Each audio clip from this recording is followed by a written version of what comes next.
So first of all, I want to welcome every one of you today. I'm gonna present you something about the car rental using in Iceland. It's about a presentation in Sustainable Mobilities at the HfWU in Geislingen. And I did a project with Sharon, Jose, Arman Singh and Mohammed Ahmed. And right now I want to show you what's up in this mobility solution project. So we are talking about how might we reduce car rental using for tourists in Iceland to reach touristic spots. Therefore, I have got a card of Iceland. There you see it. If you see the red ones, these are the primary roads. And the primary roads you can take to normally, because the roads are paved. Lots of streets in Iceland, there aren't paved yet.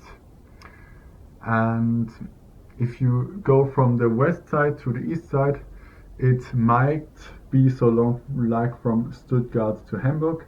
It's over 650 kilometers from west to east. Also, if you see the inhabitants, there are 350,000 inhabitants. And on the other hand, in Iceland, we've got in 2018, so it was before the corona pandemic, it was over 2.3 million tourists in Iceland. So you see, there is a big difference between both sides. And the problem is that 90% of those tourists have their hotels and often stay near the capital, near Reykjavik. And the government said that it's a problem because they can't build more hotels, they can't build not more infrastructure there, so they want to distribute tourists also on the north side, on the east side and on the south side. But for that we need also mobility solutions. And if you see the model split of Iceland, we see that Iceland has got the 5th highest rate for car using, and also the tourists do. Iceland is a huge car-friendly country, but it has got also something to do with the geographics, because there can't be no rail system in it. Now, case description, we want to concentrate us on the public transportation system in Iceland right now. We found a card from 2020, and if you concentrate it on, you see the red one, which is from Strato, and Strato is the main public bus provider in Iceland. But if you see on the east side, there's another brown public bus, and that isn't Strato, is Swarst, and this is another line, so you can't every time you have to change buses and you have to pay other kinds of tickets, and that will be very, very complex system. Also, you have got to the touristical destination, you only have got some touristical buses, not public buses, and to the Gullfoss, of course, there might be one, but in the winter you can't go there, and it's so complicated to get there. So you see that's a complex ticketing there. Also, if you want to move in the long distance, not in the regional, so in the regional it's no problem, because in Akureyri, for example, it's for free to use the regional buses, and also in Reykjavik it's very cheap to use them. But if you go on the long distance, you every time have to pay a single ticket. There is no subscription offer. neither for tourists or neither for the inhabitants of Iceland. So there should be someone more offering, and well, if we compare it to other cities and journey from Reykjavik to Akureyri cost 73 euro if you do it in euro. So you see, it's not so cheap, and it's maybe it could be a problem for also for tourists and also for inhabitants to use it, and that's why lots of people use the car rental. Especially in the east side and on the west side, in the West Fjords, there's also the problem that we've got less frequent vehicles. So you only have the possibility to use one time a day a bus, especially on this big ring road. There is only one time where you can use the bus, and then you have to pay something. And during the pandemic, we have the problem that on some relations, in some bus lines, the offer and the frequency was 50% smaller than before the pandemic, and with that we don't have a stable public transportation system, and so many people don't want to use it anymore or want to stay in the car, to the car usage.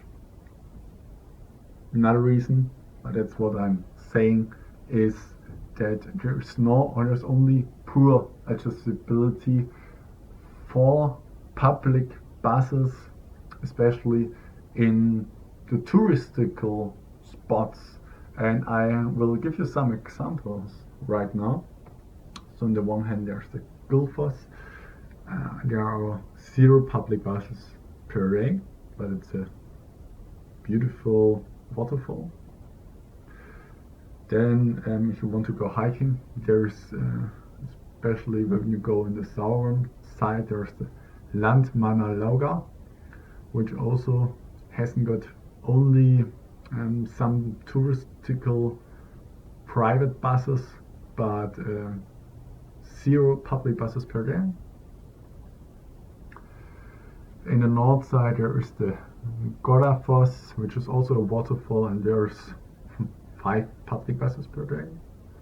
And in Höfen, which is on the east side, you see in the picture, it's a beautiful harbor there, and there are only 2 public buses per day. So you can't say that this is a good transportation system there if you only have got a possibility to take 2 buses. So lots of people are using the car rental, but if you see the streets, not even the car rental is a hot topic. Also lava is it, and this was when a volcano is exploding. Sometimes the streets are impossible to use, but maybe we have to find out what are the pain points for the big usage of car rental. We see at some touristical spots, if you want to go there and it's full, then we see lots of wild parking next to the hotspots, and the tourists, they don't want to go so much, but they block also the traffic, they block the people who are working there in the agriculture. And yeah, the tourists, yeah, they don't feel so comfortable if they haven't got the possibility to go there, and they don't want to spend so much money on parking fees, because on lots of touristical points of islands there has been parking fee area installed, but we also see some developments in some places in Iceland where some private person make the charging, but sometimes they do it illegally, and we found out that in some places in Iceland that could happen. and we read about it. Big reason, pain point for the car rental usage is that the accidents are very high, and the risk to have a really bad accidents could be also high in Iceland, because you have to know there's such a volcanic island, and if you try to go there, it might be you don't know if you go in the highland where the flood is actually right now, so you can run with your car into the flood, or you're not able to do that because you're a tourist and you haven't seen it any time, and then you are in a flood and then you don't know what to do. So there is a big accident risk there, and often it happens somebody to tourists who thinks that they can drive a car in Iceland so easily. And this is the real point where the tourists are very emotional, I would say, because we compared how much money you have to spend for car rental, and for 10 days car rental in Iceland with insurance you have to pay 1,200 euro, and this is not with the food prices, because the food price they are also expensive. They cost more than in Germany, that you have to know if you go to Iceland there. So these are pain points for car rental users, and we have to find out which possibility we have to reduce them. So we have got 3 mobility solutions.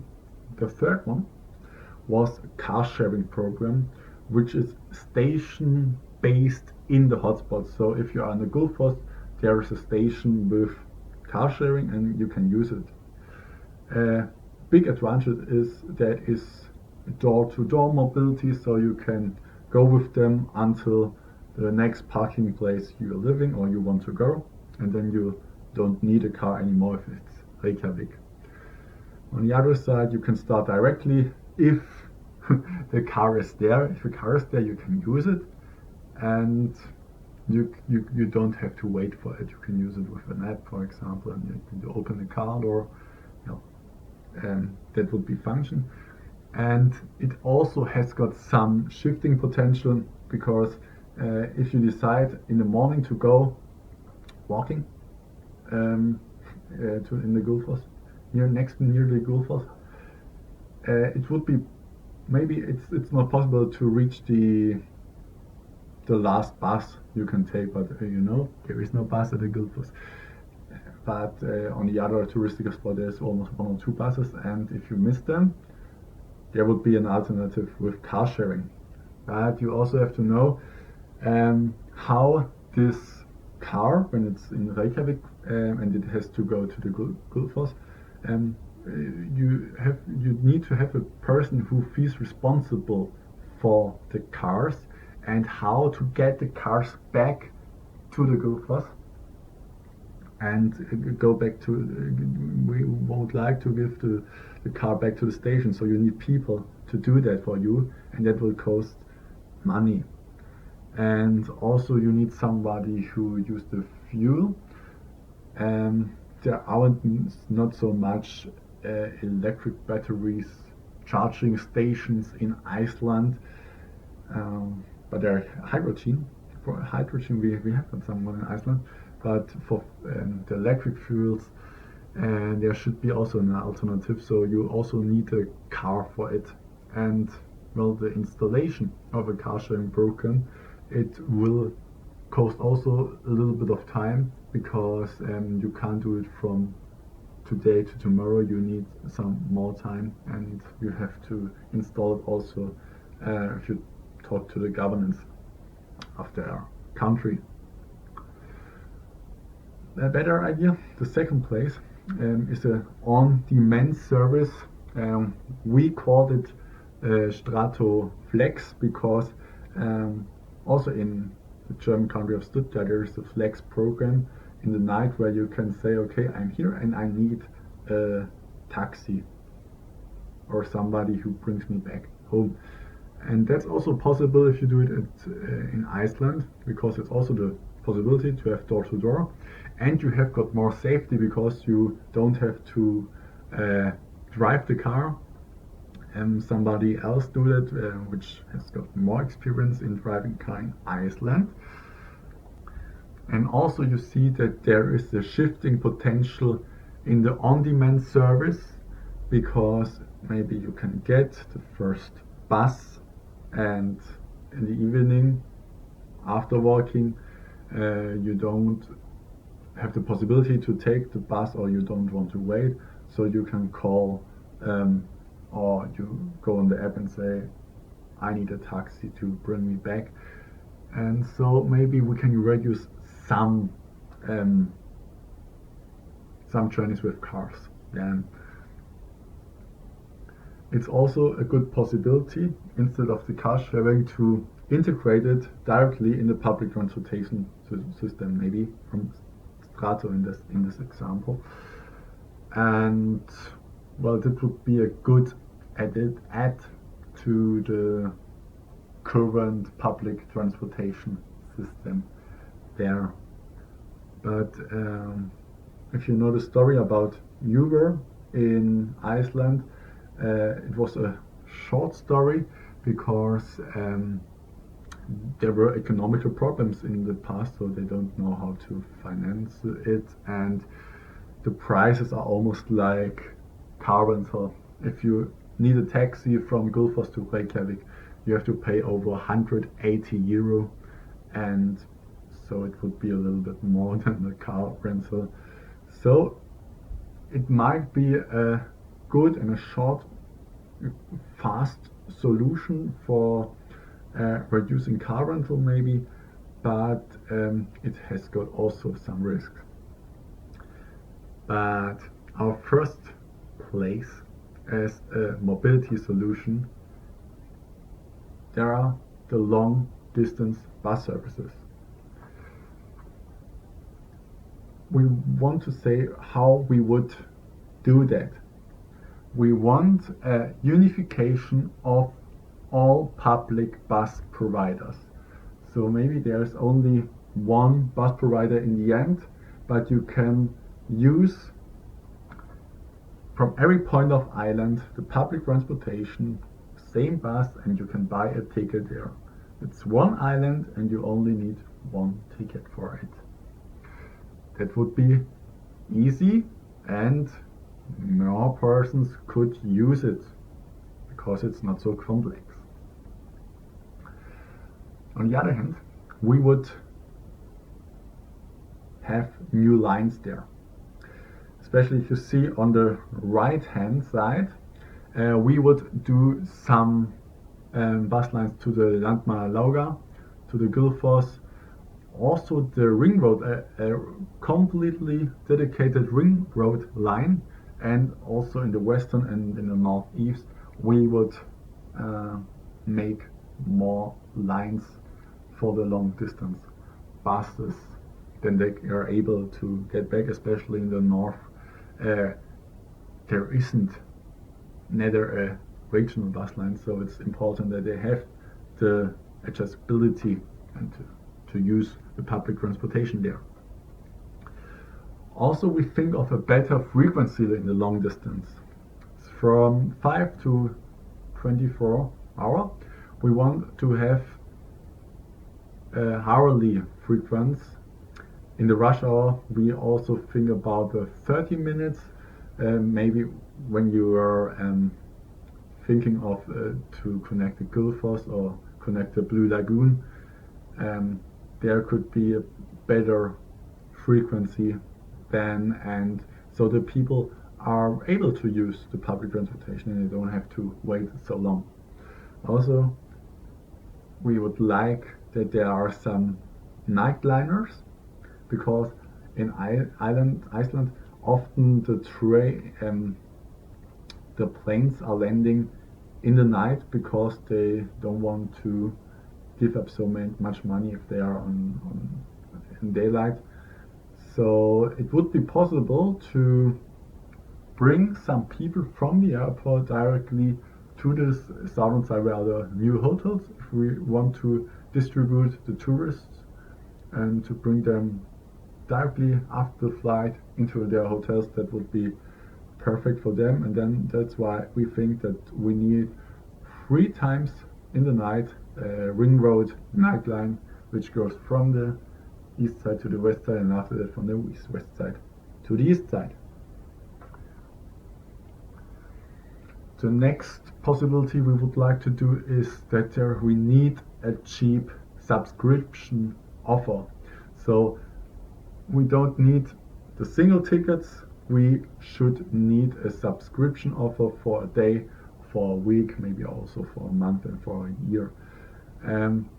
I think tourists can pay 50 euros per day if they take the long distance buses, or 150 euro per week. This would be a very attractive price, because we would be able to reduce the car rental then, and it would be 10 times cheaper again. And so we can also the public transportation could be more flexible for the tourists, and so we think that more tourists are able to use it. On the other hand, we want to have new hydrogen buses in Iceland. We have almost some hydrogen buses there, and some buses can reach until 400 kilometers, and we need more buses to use it, and we also need more new hydrogen bus terminals.